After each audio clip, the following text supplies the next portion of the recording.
evening! Welcome to Janine's lockdown lounge, bedroom type thing. There you go. I had a bit of a laptop meltdown earlier. My laptop all set up to do with my nice new microphone and everything, all set up to do. Yes, my laptop was all set up to do a high quality gig, and then it decided it wasn't going to talk to its webcam anymore.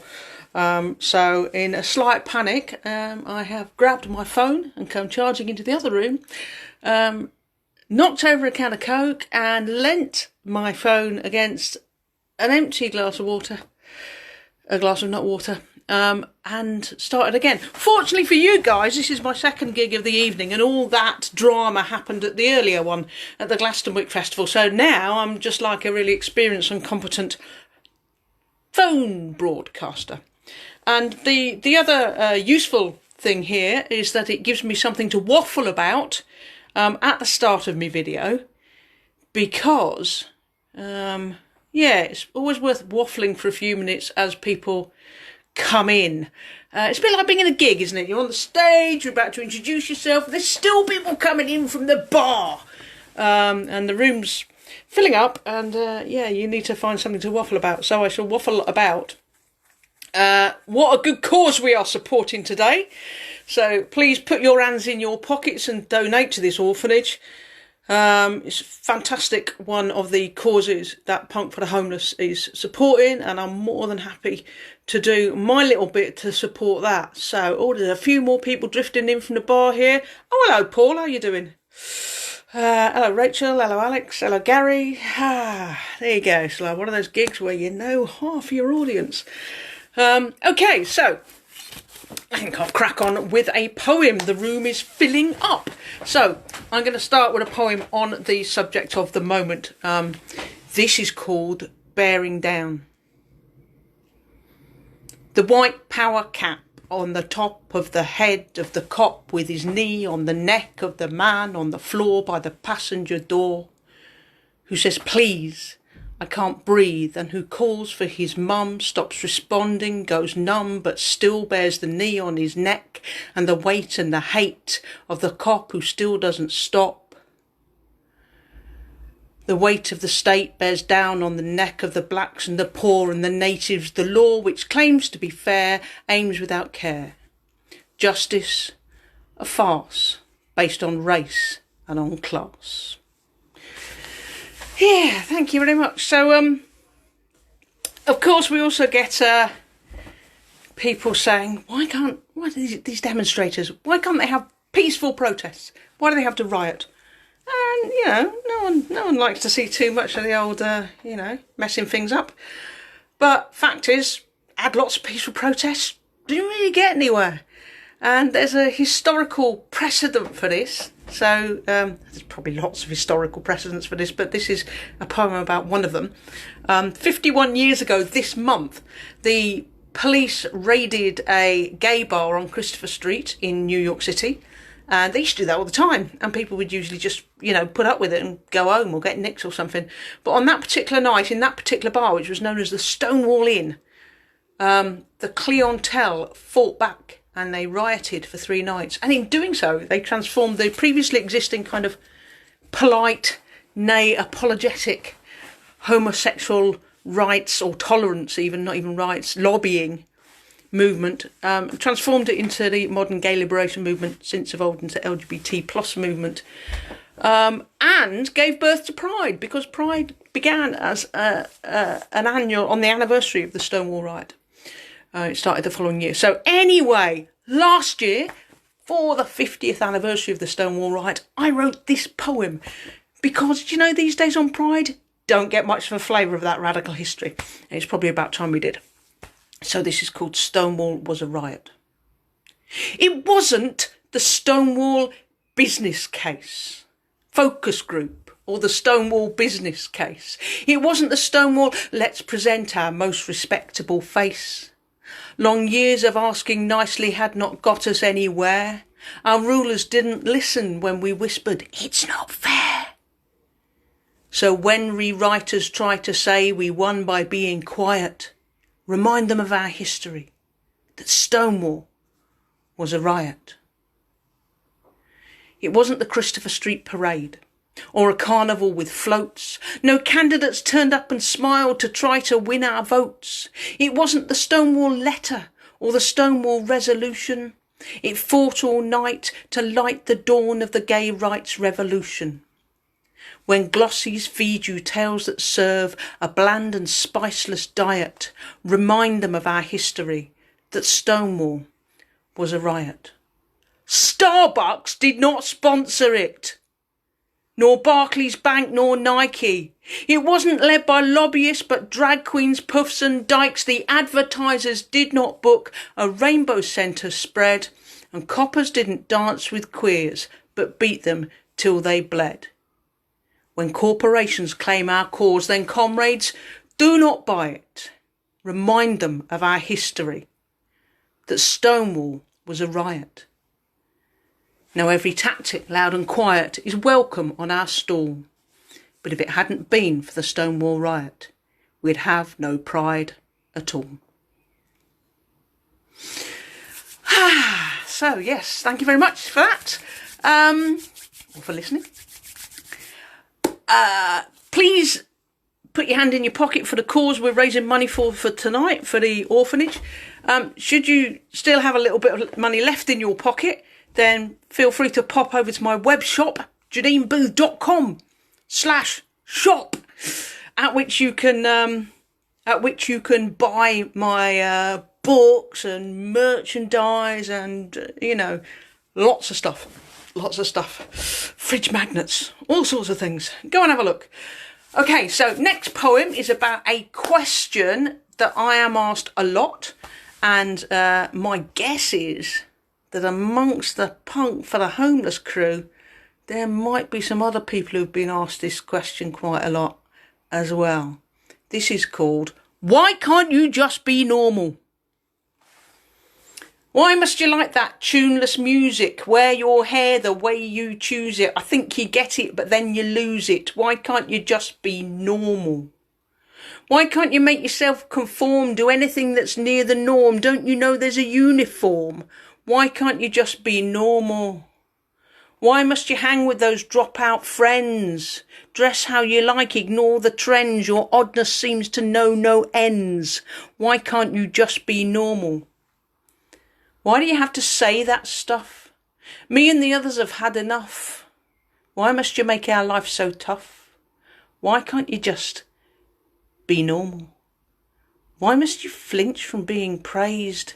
Why can't you tell that I'm amazed? Can't you see that my eyebrows raised?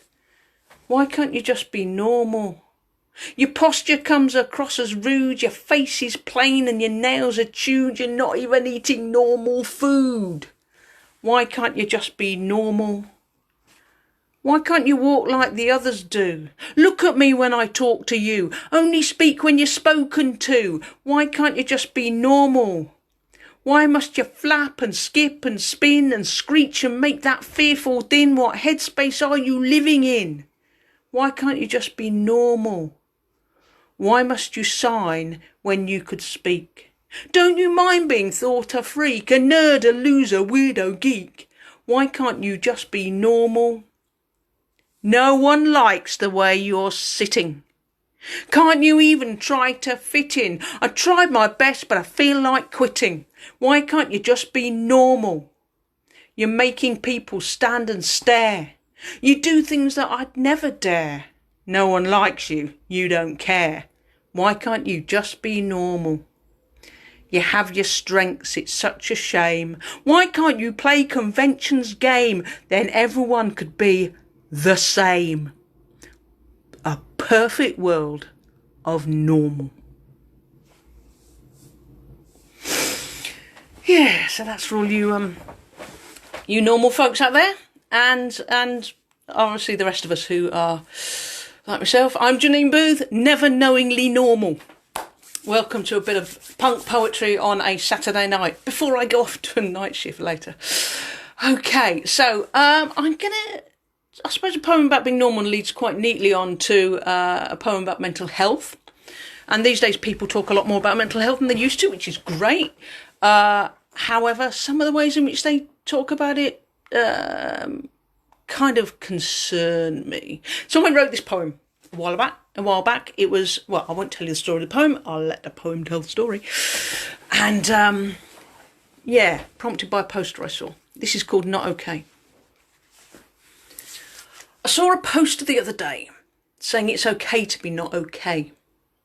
I was sitting in a waiting room while others sit or just exist on a waiting list for months or years, growing trauma, worsening fears, not serious enough to jump the queue or get what's good for you. So you stand in line, bide your time, wait your turn, and while you wait, perhaps you'll learn to be more resilient. Yes, that would be brilliant. Parity of esteem in your dreams, the stuff of inspiration memes, buzzwords, fuzzwords, nothing does words. Set targets, trust the market. It will decide and it will provide for those who can pay. So is it okay for the poster to say that it's okay to be not okay? Because I have something else to say, that it's not okay. No, it's not okay that so many people are not okay. She's a cutter, he's a hoarder, diagnosed with some disorder, shouting in the street, letting themselves go, starving, stuffings, highs and lows, hidden women asking for help, more men than women killing themselves. And why? Because big boys don't cry. Lock your feelings clean away. So is it okay for the poster to say that it's okay to be not okay? Or would it be better put this way, that it's okay to say you're not okay? Because it's not okay. No, it's not okay that so many people are not okay. Pushed and pulled and put in your place, demands and punches in your face. Missed the grade, potential mislaid, going nowhere but a useless job, moping, lounging, coping, scrounging. You went to war or it came to you, nothing you could do, and the sights you saw tore your core and keep on pounding at your door. Can't get the pictures out of your mind, can't get a fix for the kicks and the grind, for the knocks and the losses, can't bear your crosses left on the shelf, and after all this you're supposed to feel good about yourself. How does that work then? Show me the way. So is it okay for the poster to say that it's okay to be not okay? Yes, I think it may, if it helps to get you through the day, but it's not okay. No, it's not okay that so many people are not okay. Maybe a mental health condition diagnosed by a clinician is not a surprising acquisition, all things considered, given the position. Maybe understandable, easily expandable, maybe even rational, compassionate reaction to a horrible, intolerable situation, direct or indirect causation, when life seems unbearable, feels irreparable. 1 in 4, it's a bloody miracle it isn't more. Maybe those people who live through this shit and don't go nuts, don't fall to bits, don't tip the table, don't scream as loud as they are able, don't get labelled, maybe they are the ones who need their heads examining. What do you say? Would it be okay to put up a display saying it's okay to be not okay? Yes, I think it may. But I have something else to say, that it's not okay. No, it's not okay that so many people are not okay. Or maybe your world is fine and dandy, bills paid on time and life as sweet as sugar candy, but still the blues, they keep on creeping up on you. Always worries, never sleeps, hasn't done for weeks, and every day's the bloody same. Pressure, blame, distress and shame, and it's not a game, and it's not all in your mind. Some of it's in the world outside, so stay in bed. That's what the voices in your head said. Keep the demons away. So is it okay for the poster to say that it's okay to be not okay? Yes, I think it may, if it helps to get you through the day, but it's not okay. No, it's not okay that so many people are not okay. Awareness raised by awareness days, laying bare now we're aware how sick we are. Hurrah.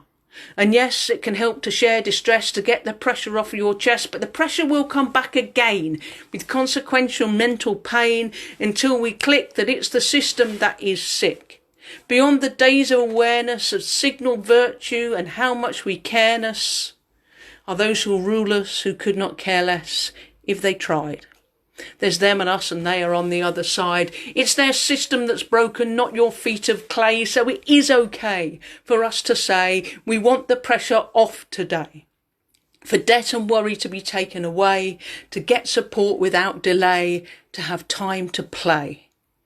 Because it's not okay. No, it's not okay that so many people are not okay. And halfway through that, my button popped open, didn't it? Oh, hopefully,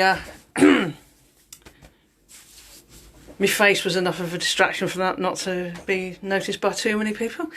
Anyway, so there we go. I'm going to stay on the subject of mental health for a bit, because this next poem is a poem about visiting my son in an adolescent psychiatric unit last year.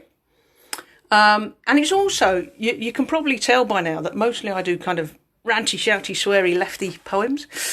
And of the kind of ranty form, not particularly the kind of formal, it's proper poem form.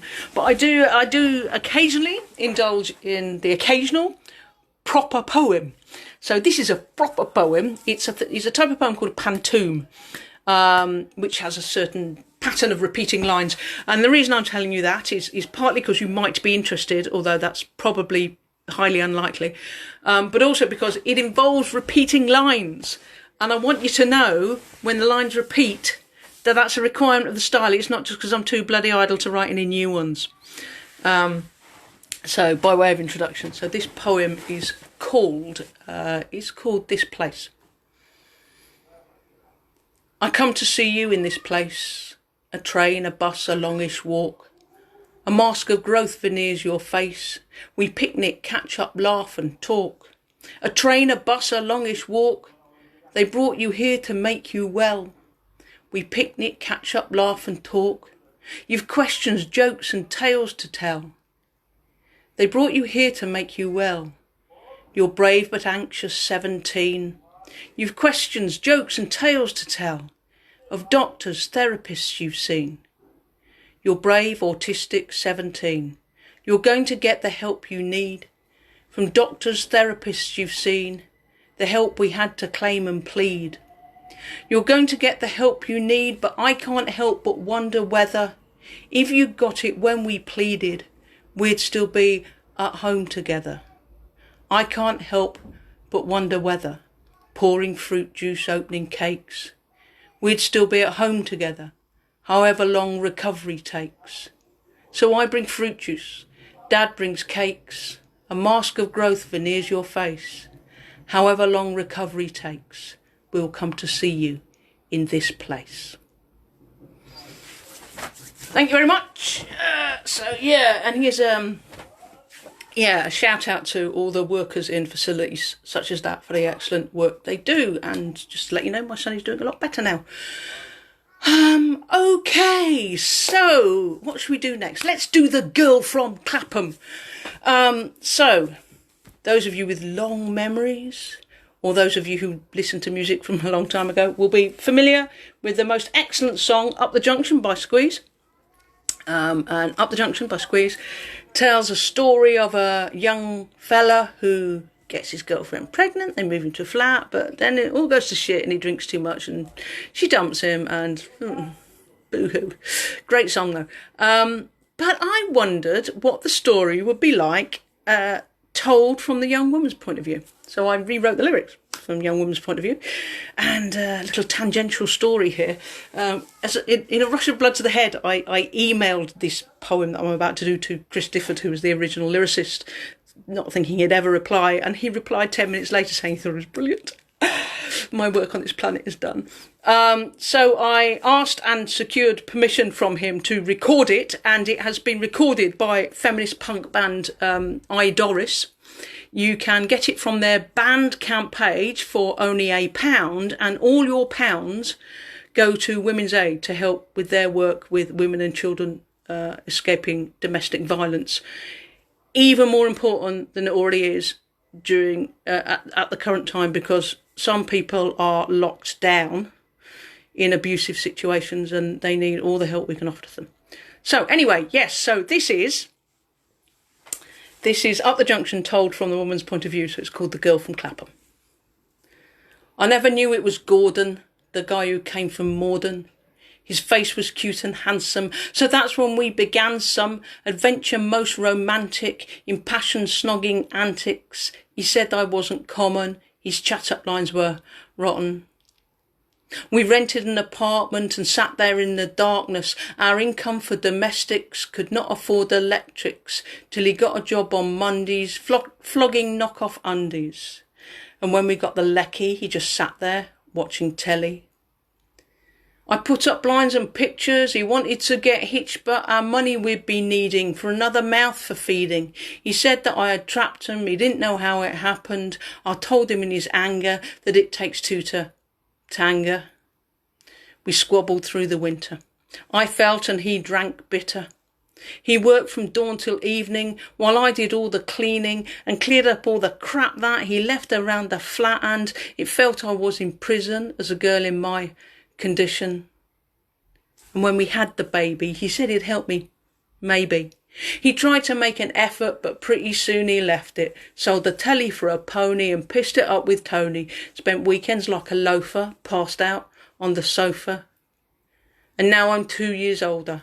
I'm living with a soldier. I swapped a drunken loser for a fighter and abuser. He's always on his travels, and so my life unravels. It's just me and my daughter alone in army quarters. Now I'm sat here in the barracks, peeling spuds and carrots, making stew and dumplings, the radio for company. And now the stupid beggar has sent another letter with his and my dysfunction. We're really up the junction. Thank you very much. That's in one of my books, which you can buy from my shop on my website after you've donated to the orphanage, obviously. So once you've donated to the orphanage, if you've got any money left over, feel free to pop over to my web shop, janinebooth.com/shop, and there are all sorts of things that you can buy there. Okay, so let me see how many more I'm going to do. Okay, so I'm going to do a couple of poems inspired by, sort of, the current health crisis. Although the first of the two I actually wrote before the coronavirus pandemic was declared. And I wrote at the beginning of this year when the Tory government announced that when Britain leaves the EU and gets to put up its borders again, that it's going to introduce a points-based immigration system under which unskilled people, like care workers, won't be able to get in the country. So yeah, haven't heard them calling care workers unskilled so much lately. Wonder why. But anyway, that prompted quite a bit of anger in a lot of people, including me. So I put it down in a poem, and this is called Unskilled. You don't have skills. You're just a carer, a labourer, an apron wearer. You smear on cream and dish out pills. You don't have skills. You have no skills. You just wipe arses, the underside of the underclasses. You wipe up drool, make tea and chat. Where's the skill in that? You're a manual handler, a heavy lifter, a later night and early shifter. You're a miracle worker, first responder, a 15-minute magic wonder.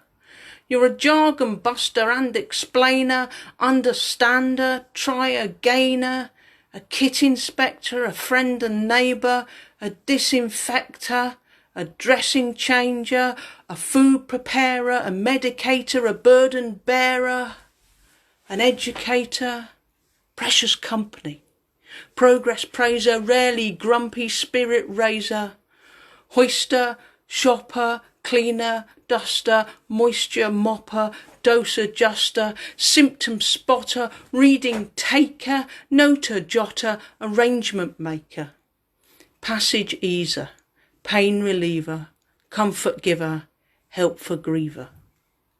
But you don't work with lathes or drills. You don't have skills. Your wages barely pay your bills. You don't have skills. You're patient, caring, brave, strong-willed, but still unskilled. That's why that vacancy's unfilled. Okay, so as I said, the Tories have not really been calling care workers unskilled so much lately.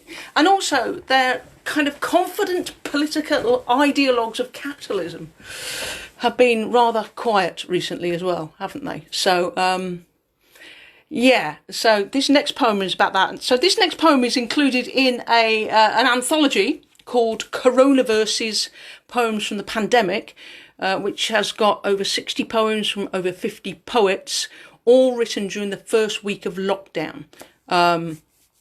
And you can buy a copy of that from my shop as well, after you've donated to the orphanage, obviously. My shop, janinebooth.com/shop.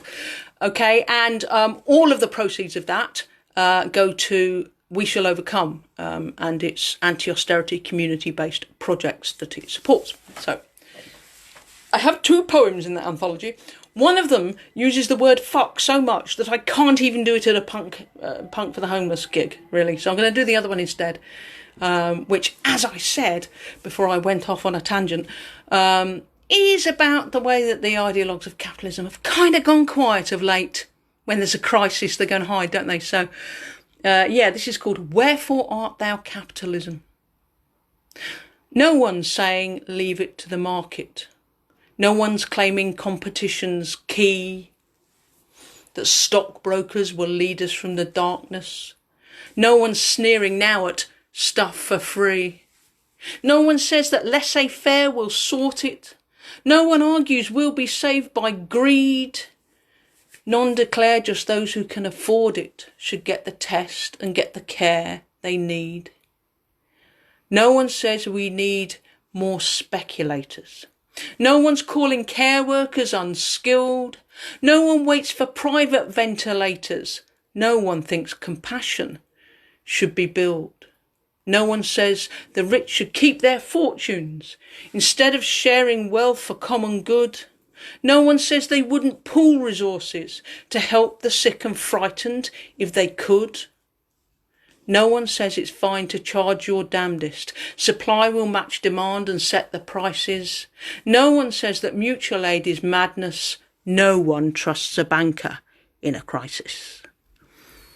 So where are Adam Smith and Milton Friedman? Where's triumphant capitalism hiding? Where's the wealth of nations when you need them? Tell the stock exchanges when you find them. But keep your guard for when this crisis passes and profit praisers raise their voice anew. When corporate beggars claim their place as masters, remember solidarity got us through. Tell them that we won't come back to serve them. Tell them profit damages our health. We'll share the riches for we all deserve them and build a democratic commonwealth. Thank you very much. Okay, so yeah, Coronaverses, Poems from the Pandemic, from my shop, after you've made a donation to the orphanage. Okay, so I think I have time for one more. And actually, even if I don't think they can switch me off. So I think I'm going to do it anyway. So I will leave you with this one. You know the disaffected youth. Youngsters who sit on walls and kind of snarl and, get bored and stuff. And, their very existence scares people. Well, there is another demographic of which the political establishment ought to be, if it knew what was good for it, equally afraid. This poem's about them. Us. Somewhat like the angry youth, but rather longer in the tooth. We're gobby, feisty, loud, uncouth. We're disaffected, middle-aged women. Kicking our heels against the wall, plotting in the shopping mall. Go tell them we're not playing ball. We're disaffected, middle-aged women. Armed with sertraline prescriptions, feminist magazine subscriptions, complaints of various descriptions. We're disaffected, middle-aged women. We won't be judged on how we dress. We're going to save the NHS. We're doing yoga for the stress. We're disaffected, middle-aged women. With the leadership skills of Princess Leia and the kicks of Buffy the Vampire Slayer. We don't chill out, we add a layer. We're disaffected middle-aged women. We're meeting to plan our strategy at the gates at school at 3:30, pumped up on hormone therapy. We're disaffected middle-aged women. So bosses and sexists, be afraid. We're not your skivvy or your maid. We don't care if our colours fade. We're disaffected middle-aged women, forming a gang on an estate near you. Fighting the cuts and misogyny too. Then home in time for a refreshing brew with the disaffected middle-aged women. Thank you very much for listening, everyone. Enjoy the rest of the show. Dig deep for a very worthy cause and support the orphanage. Pop over to my shop if you like. Solidarity to you all. See you soon. I've been Janine Booth. Bye.